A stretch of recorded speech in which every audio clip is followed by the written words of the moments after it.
أهلا وسهلا بكم أعزائي المشاهدين في برنامجكم المفضل برنامج المواهب الحقيقية. كما تعلمون تبقى لدينا اثنين من المتسابقين، الناقة زنيفرة والتيس جورج، وبتصويتكم راح يبقى واحد يتأهل للمرحلة النهائية. الناقة زنيفرة موهبتها أن لديها سنام، أنت الموزمي هل لديك سنام؟ هذه المواهب. أما جورج فموهبته فريك جدا. موهبة جورج إنه يشرب البيبسي. يلا يا جورج ورنا. اشرب.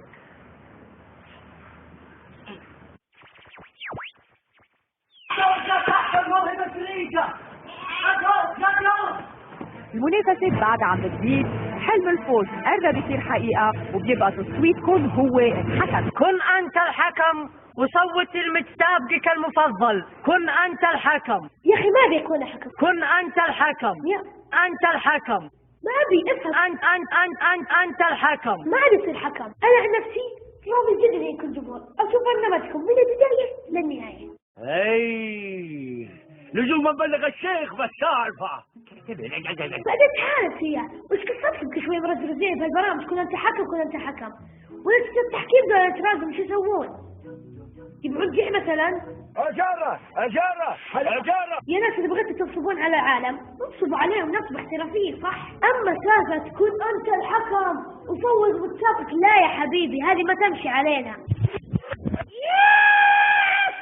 متلاحظون الشركات ازعجتنا، الهواتف الذكية سمارت فون على أي أساس صارت ذكية؟ يعني عمركم شفتوا آيفون منفتح بالصالة وفاتح كتاب رياضيات وقاعد يحل مسائل؟ على كل رف يوجد 6 سراويل باللون الأبيض و4 سراويل باللون الأسود. وبعدين وش الذكي اللي بيدك نفسه من البزر اللي قاعد يفغص وجهه؟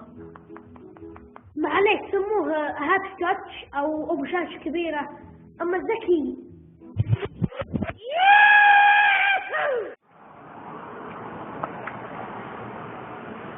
ما علمتك. لا وشو؟ قرأت الفخار 32 دقيقة فرض على فيها. مليت من الآي بالحركات الرجال. كف والله، وأنا بعد مليت من السياقي. قررت استكان في 12 كل كامل. معليش أخوي مهيب تصير، أنا جدا مقدر إن هذا بيشتري كامري الله وهذا بيشتري آيفون، لكن منين لكم؟ منين تشتري الايفون والكامري؟ من اري لنا فسحه ولا العكس اللي يعطيك اياه جدك في العيد؟ اقول يا استاذ طالب، العقل يبي له غذاء مثل ما البطن يبي له غذاء. أنا قوم غذ بطنك وعظمك لاحق عليه. 30 سنة احنا بدارك ما غذيته، الحين بتغذيه. كنت أنت حكم كذا واحد ذكي. أنا عن نفسي يمكن يكون جمهور ما وش بعده. أنا عن نفسي ما أدري جمهور. يا أخي بعدين تعال شو موزين هذران كذا حكم كذا حكم. ليش تحسون أنت رجل ذوي شلون يبغون جس مثلا.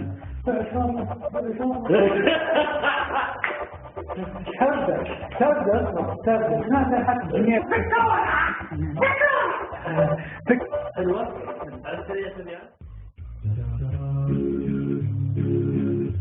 إذا عجبتك الحلقة اضغط لايك. عندك شيء تقوله؟ إيه عندي شيء أقوله.